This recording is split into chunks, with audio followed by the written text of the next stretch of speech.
ఒక రాజుకు ఒక అందమైన కూతురు ఉండేది. వారి రాజభవనం పరిసరాల్లో ఒక అడవి, దానిలో ఒక బావి ఉండేది. ప్రతిరోజూ బుజ్జి యువరాణి ఆ బావి పక్కన కూర్చుని ఆడుకుంటూ ఉండేది. ఒకరోజు ఆమె ఆడుకుంటుండగా బంతి ఆ లోతైన బావిలో పడిపోయింది.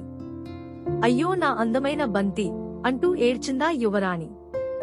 ఏమైంది యువరాణి అని బావిలో నుంచి ఒక స్వరం వినిపించింది. బావిలోకి తొంగి చూసిన ఆ అమ్మాయికి ఒక కప్ప కనిపించింది. నా బంతి బావిలో పడిపోయింది ఏడుస్తూ చెప్పింది యువరాణి. ఏడవకు అంది కప్ప, నేను నీ బంతిని తీసిస్తాను. మరి బదులుగా నువ్వు నాకేమిస్తావు అని అడిగింది. నీకేం కావాలి?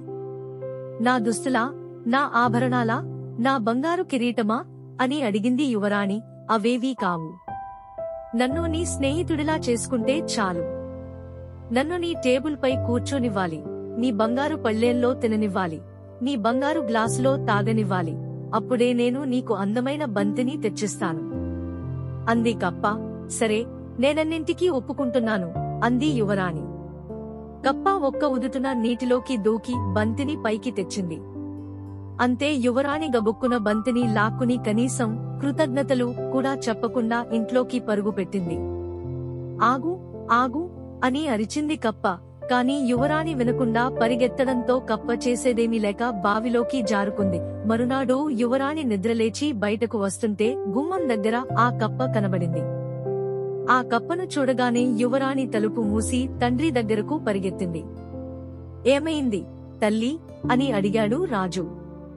జరిగిన విషయం తండ్రితో వివరించి చెప్పింది యువరాణి. ఎలాంటి పరిస్థితిలో నైనా ఇచ్చిన మాటను నిలబెట్టుకోవాలి. కప్పను ఇంట్లోకి రానివ్వు అన్నాడు రాజు. యువరాణి తలుపు తెరవగానే కప్ప నేరుగా భోజనాల బల్ల దగ్గరకు వెళ్లి కుర్చీ పైకి ఎక్కింది. నన్ను పైకి తీసుకో, నేను నీ బంగారు పళ్ళెంలో భుజించాలి అని యువరాణితో అంది కప్ప. యువరాణి బంగారు పళ్ళెం చేత్తో పట్టుకుని కప్పను ముట్టుకోగానే అది ఒక అందమైన అబ్బాయిలా మారిపోయింది. నేను ఒక రాకుమారుడిని. ఒక దుర్మార్గపు మంత్రగత్తె నన్ను కప్పలా మార్చింది. ఒక రాకుమార్తె స్పర్శ తిరిగి నన్ను రాకుమారుడిగా మారుస్తుందని ఆ మంత్రగత్తె చెప్పింది అన్నాడు. కప్ప రూపం నుండి మనిషిగా మారి ఆ రాకుమారుడు. అది విని రాజు చాలా ఆశ్చర్యపోయాడు. ఆ తరువాత రాకుమారుడిని తమ దగ్గరే ఉండమని కోరాడు రాజు. తనకు కొడుకులు లేని లోటు తీరినందుకు రాజు అన్న దొరికినందుకు యువరాణి ఎంతగానో సంతోషించారు.